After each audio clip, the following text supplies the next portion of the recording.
O artigo 148 pune privar alguém de sua liberdade mediante sequestro ou cárcere privado. A pena de reclusão de 1 a 3 anos. Aí o parágrafo 1º qualifica o crime passando a pena a ser de 2 a 5 anos se a vítima é ascendente, descendente, cônjuge, companheiro do agente ou maior de 60 anos. O inciso 2 traz a qualificadora se o crime é praticado mediante internação da vítima em casa de saúde ou hospital. O inciso 3 fala se a privação da liberdade dura mais de 15 dias. O inciso 4, se o crime é praticado contra menor de 18 anos. E o inciso 5, se o crime é praticado com fins libidinosos. O parágrafo 2º diz se resulta na vítima em razão de maus tratos ou da natureza da detenção grave sofrimento físico ou mental, a pena passa a ser de reclusão de 2 a 8 anos. O bem jurídico tutelado qual é? A liberdade individual. O sequestro e cárcere privado são formas de privar alguém de sua liberdade de locomoção. Eu tenho aqui o bem jurídico tutelado, a liberdade individual. Quem é o sujeito ativo, quem é o sujeito passivo? Quando você lê o artigo 148, você detecta o tipo exigindo qualidades especiais do sujeito ativo? Não. Por isso que eu escrevo que o crime pode ser praticado por qualquer pessoa. E sujeito passivo, quem é? Também qualquer pessoa. Agora, preste atenção. Sujeito passivo também pode ser qualquer pessoa. O crime é bicomum, ele é comum quanto ao sujeito ativo e comum quanto ao sujeito passivo. No que diz respeito à conduta, você percebe que o artigo 148 ele pune privar alguém de sua liberdade de locomoção mediante sequestro ou cárcere privado. Alguns entendem que os termos sequestro e cárcere privado são sinônimos. Eu ouso discordar. Eu digo que há uma diferença sim no sequestro e no cárcere privado. Nas duas modalidades do crime, sequestro e cárcere privado, nas duas formas de se praticar o crime, sequestro e cárcere privado, o agente priva a vítima da liberdade de locomoção. Porém, o sequestro, você priva a vítima da liberdade de locomoção sem confinamento. O cárcere privado implica na privação da liberdade de locomoção da vítima com confinamento. Se eu mantenho você trancada na sua casa, isso é sequestro. Se eu mantenho você trancada no seu quarto, eu tenho uma privação da liberdade com confinamento. Aí é cárcere privado. Então vamos imaginar uma pessoa que é proibida de sair da fazenda. Eu consigo fazer com que você não saia da sua fazenda. Isso é sequestro.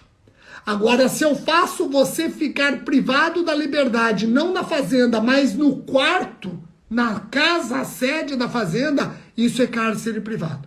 Rogério, então quando eu comparo sequestro e cárcere privado, eu consigo detectar no cárcere privado, que é a privação da liberdade com confinamento, um meio mais drástico de executar o crime. Perfeito. Por isso que a doutrina sugere, e eu sugiro isso também, que a opção do agente pelo cárcere privado deve refletir no quantum da pena. A pena deve ser mais alta, deve ser mais grave do que aquela pena no caso do sequestro.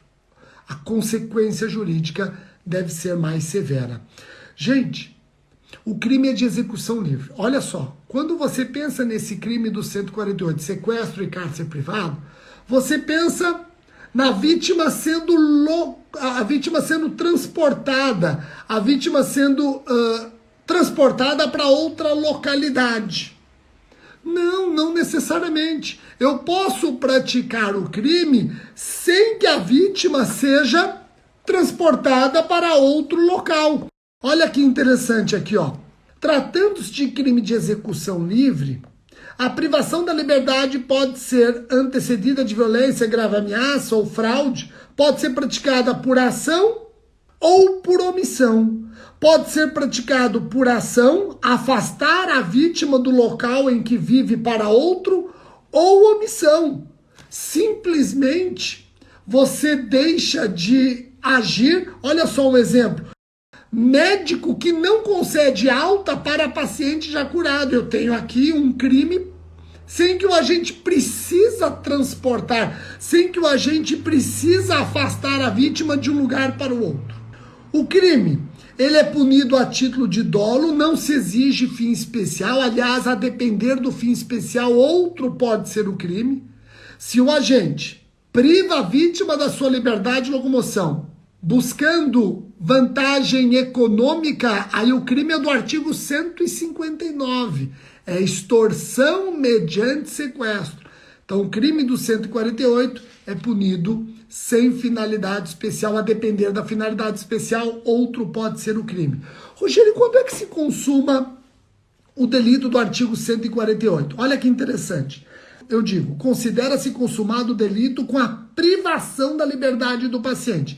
E é crime permanente. Quando eu falo em crime permanente, você tem que lembrar de 3 coisas sempre. Falei em crime permanente, admite flagrante a qualquer tempo, artigo 303 do CPP. A prescrição só começa a correr depois de cessada a permanência, artigo 111, inciso 3 do CP. E se durante a permanência vier a lei nova, eu vou aplicar a lei nova, mesmo que mais grave, súmula 711 do Supremo. Então eu repito, o crime que nós estamos estudando, 148, é um crime permanente, a consumação se prolonga no tempo, enquanto a vítima estiver privada da liberdade de locomoção, o crime está se consumando, está concretizando a consumação se prolonga no tempo.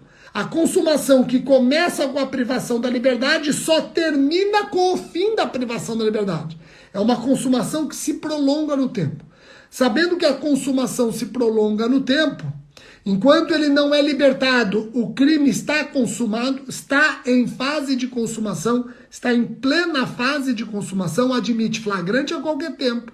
A prescrição só começa a correr depois de cessada a permanência. E no caso de lei nova, durante a permanência, eu aplico a lei nova, mesmo que mais grave. Agora vejam, alguns dizem o seguinte: este crime só se caracteriza se a vítima for privada da liberdade de locomoção por tempo juridicamente relevante. Pessoal, é complicado isso. O que significa tempo juridicamente relevante? Então, prevalece que essa história de tempo juridicamente relevante não colou. Basta a vítima ser privada da sua liberdade de locomoção. E eu vou provar para você por que o tempo da privação da liberdade não interfere na existência do crime, mas na quantidade da pena.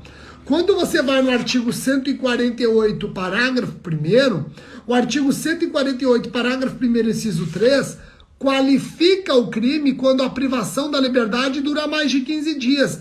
É a prova maior de que o tempo de privação da liberdade não interfere na existência do crime, mas no quantum da pena. Feitas estas observações, qual é o problema criado para a gente aprender o artigo 148? Uma pegadinha interessante que já caiu em concurso. Mévio arbitrariamente tranca a porta do quarto em que se encontra Tício, acamado em razão de um acidente que o incapacitou de levantar-se e andar sem auxílio de terceiros. Mévio mantém Tício nesse cômodo, isolado por mais de 15 dias. Qual crime cometeu Mévio? Primeiro, você já percebe aqui que se houve o crime do 148, foi por omissão, não foi por ação. A vítima não foi transportada de um local para o outro, não foi afastada de um local para o outro, sequestro por ação. Houve sim um sequestro ou cárcere privado por omissão. Será que houve o crime? Se houve o crime, reparem que ele é qualificado, porque a vítima ficou lá trancada por mais de 15 dias. Então, se você concluir comigo que houve o 148, o 148 foi praticado por omissão e é um crime qualificado, porque a vítima ficou privada por mais de 15 dias. Mas aí tem um detalhe. A vítima é Tício. que está acamado, sem condições de levantar-se e locomover sem auxílio de terceiro. Será que pessoas incapacitadas para se locomoverem sem auxílio de terceiros podem ser vítimas do 148? E vocês acham que a vítima do artigo 148 pode ser pessoa que não tem capacidade de locomover-se ou de entender a sua liberdade de locomoção? Olha o que eu escrevo no meu livro sobre isso. Alguns doutrinadores excluem da tutela penal as pessoas que não podem exercer a faculdade de ir e vir, como os paralíticos ou doentes graves. Outros afastam os incapacitados de entender ou conhecer a privação da liberdade, como crianças de tenra idade e pessoas com grave anomalia psíquica. Mas eu discordo e cito Magalhães Noronha. Magalhães Noronha diz: cremos que tanto uns como outros são sujeitos passivos do crime. A liberdade de movimento não deixa de existir quando se exerce à custa de aparelho ou com auxílio de terceiros. Por outro lado, não é menos certo que o incapaz, na vida em sociedade, goza dessa liberdade corpórea tutelada pela lei incondicional e objetivamente. Então, se eu estou acamado, o fato de eu não conseguir levantar sozinho, eu não conseguir me locomover sem a ajuda de terceiros, não significa que eu perdi minha liberdade de locomoção. Eu continuo tendo minha liberdade tutelada, mesmo que à custa de auxílio de aparelhos ou de terceiros. Não se esqueça que se dessa conduta resulta maus tratos, gerando grave sofrimento físico ou mental, ele responde pelo parágrafo 2º do 148, que tem uma pena de 2 a 8 anos. Então, qualificadora, é verdade. Eu não vou desconsiderar a possibilidade disso ser encarado como maus tratos, até gerador de dano físico ou mental. Gerando grave sofrimento físico ou mental, você tem o parágrafo 2º, uma pena de 2 a 8 anos. Olha que interessante. E aí não vai incidir o 136 para evitar indisfarçável bis in idem, já que maus tratos já está qualificando o crime. Um abraço grande.